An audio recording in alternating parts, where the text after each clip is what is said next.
Hey guys, welcome to Daily Screen. Jim Carrey dirumorkan akan bergabung dengan Marvel Cinematic Universe. Komedian senior ini dikabarkan akan memerankan salah satu karakter villain di komik Marvel.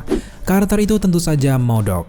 Meski memang sejauh ini belum dikonfirmasi secara resmi, namun sepertinya menarik untuk kita membahas karakter satu ini. So, untuk video kali ini kita akan ngebahas origin story dari MODOK. MODOK sendiri adalah akronim dari Mental Organism Designed Only for Killing. Dari namanya saja kita sudah bisa tahu kenapa karakter ini bisa muncul. Tentu saja karakter ini diciptakan untuk membunuh. Menariknya, alter ego dari karakter ini sebenarnya adalah manusia biasa loh guys.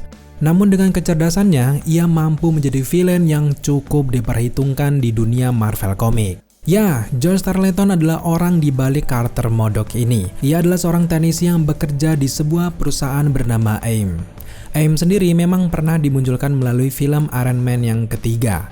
Kisahnya sendiri dimulai ketika AIM menjalankan proyeknya. Para ilmuwan yang ada di AIM ini dibawa komando saintis supreme yang sedang berupaya untuk mempelajari Cosmic Cube. Nah, analisis yang dilakukan ini bermaksud untuk mengeksploitasi kekuatan dari Cosmic Cube yang tidak terbatas. Nah, analisis terhadap benda itu rupanya tidak mudah dilakukan. Selanjutnya, AIM ini kemudian membuat sebuah proyek yang bernama MODOK dengan huruf belakangnya yaitu C. Proyek MODOK ini merupakan singkatan dari Mental Organism Designed Only for Computing. Maka, proyek ini memang didesain untuk melakukan proses perhitungan data terhadap Cosmic Cube. Ya, mungkin cara kerjanya sama seperti Jarvis untuk Tony Stark. Namun, tentu saja ada perbedaan yang cukup jelas dari keduanya. Kalau Jarvis adalah AI atau Artificial Intelligence, sedangkan MODOK ini membutuhkan manusia yang masih hidup di dalamnya. Nah, dari sinilah hidup seorang George Tarleton mulai berubah. Ia kemudian terpilih menjadi korban mutasi dari proyek MODOK ini. George Tarleton kemudian berubah menjadi manusia yang super cerdas dan sangat luar biasa. Kepalanya di sini tentu saja sangat-sangat besar guys. Sayangnya, ukuran tengkorak yang begitu besar tidak seimbang dengan ukuran tubuhnya. Karena itulah, George ini ditempatkan ke sebuah kursi yang bernama Doomsday Chair. Tapi memang para ilmuwan yang ada di AIM ini ternyata tidak mempertimbangkan sebuah kemungkinan. Kemungkinan yang tidak dipertimbangkan tersebut adalah seseorang yang memiliki kecerdasan super bisa saja memiliki ambisi yang super juga. Dan pada akhirnya kemungkinan itu akhirnya terjadi. George yang sudah menjadi MODOK itu berevolusi dengan ambisinya yang semakin besar. Dengan kecerdasan yang dimilikinya, ia mampu menggulingkan AIM pada saat itu. Mulai sejak itulah nama MODOK dengan akhiran C itu diganti dengan nama MODOK dengan akhiran K. Jika sebelumnya dia diciptakan untuk melakukan analisa ataupun komputerisasi, kini ia menjadi mesin pembunuh yang sangat kejam. Dan huruf K yang di akhir namanya tentu saja mewakili satu kata yang pasti, tentu saja killing.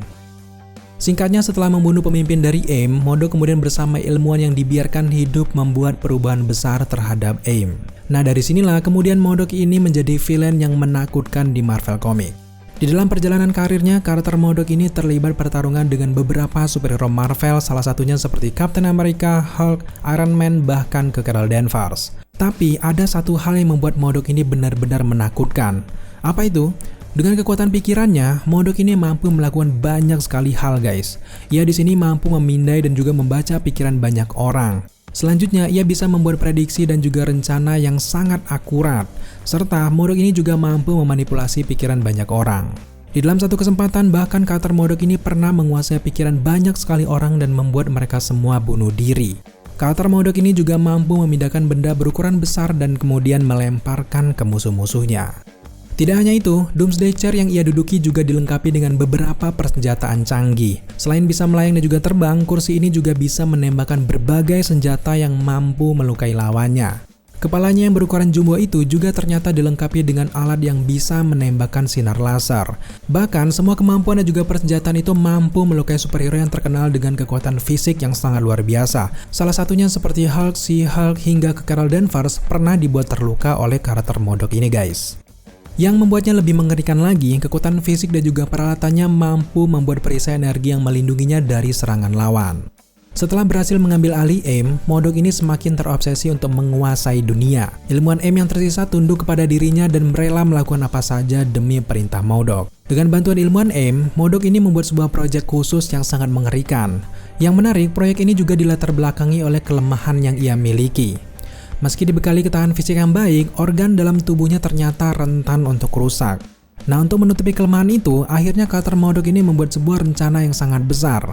Kalian tentu masih ingatkan salah satu kemampuan dari M.O.D.O.K, tentu saja membuat rencana dan juga prediksi yang sangat akurat. Singkatnya, dalam rencana tersebut M.O.D.O.K membuat banyak kloningan dari dirinya.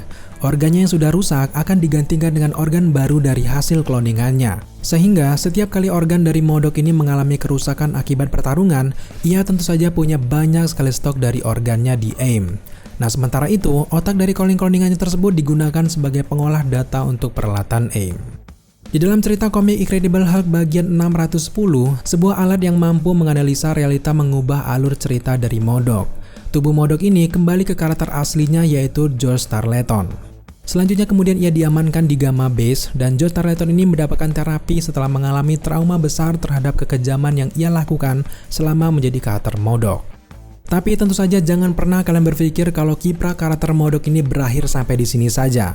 Dalam komik Hulk Volume 2 Issue 29, perjalanan karakter M.O.D.O.K ini ternyata terus berlanjut.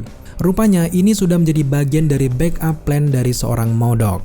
Ia di sini ternyata memprediksi bahwa suatu saat George Tarleton akan kembali mengambil alih dari dirinya. Nah, salah satu tujuan perkloningan dirinya tentu saja dimaksudkan untuk mengantisipasi hal ini terjadi. Salah satu otak dari kloningannya dibiarkan untuk berevolusi sendiri. Nah, otak ini kemudian dimasukkan ke dalam tubuh buatan, dilengkapi dengan Doomsday Chair dan juga ingatan M.O.D.O.K selama ini.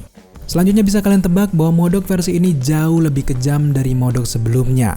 Hal ini dikarenakan M.O.D.O.K versi ini berevolusi karena pilihannya sendiri dan tidak ada manusia di dalamnya.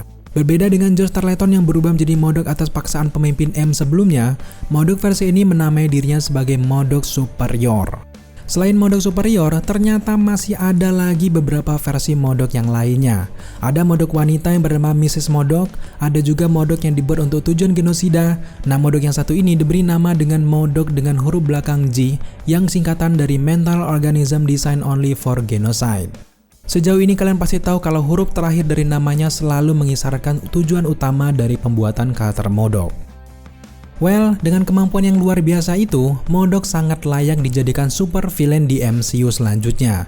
Kalau kalian mencoba flashback ke film-film MCU sebelumnya, organisasi M sendiri sudah eksis di MCU melalui film Iron Man yang ketiga. Sayangnya di film tersebut memang bukan M.O.D.O.K yang dijadikan villain di sequel tersebut, melainkan yaitu Aldrich Killian yang juga kelompok ekstremisnya.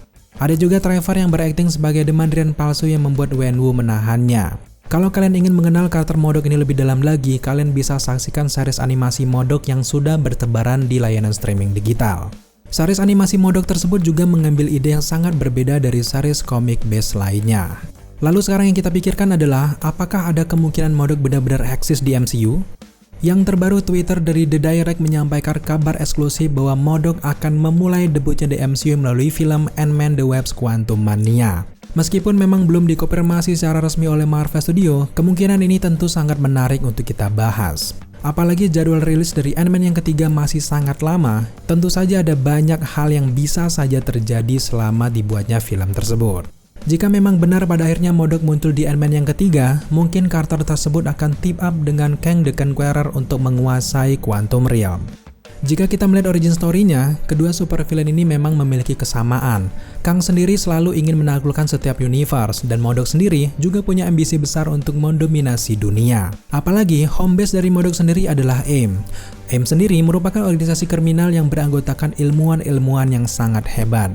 Dengan otak supernya, Quantum Realm akan sangat menggiurkan bagi M.O.D.O.K untuk dieksplorasi. So, menurut kalian, film apa yang paling tepat untuk karakter M.O.D.O.K memulai debutnya? Silahkan tambahkan pendapat kalian di kolom komentar di bawah. Oke guys, mungkin hanya itu saja sekilas origin story dari karakter M.O.D.O.K ini yang benar-benar membuat kita penasaran dan kita benar-benar berharap kemunculannya segera di MCU. Jika kalian suka dengan konten seperti ini, jangan lupa dukung kita dengan cara subscribe, like, komen, dan share, serta jangan lupa juga untuk nyalakan notifikasi agar kalian mengetahui apabila kita mengupload video setiap harinya. Thank you guys.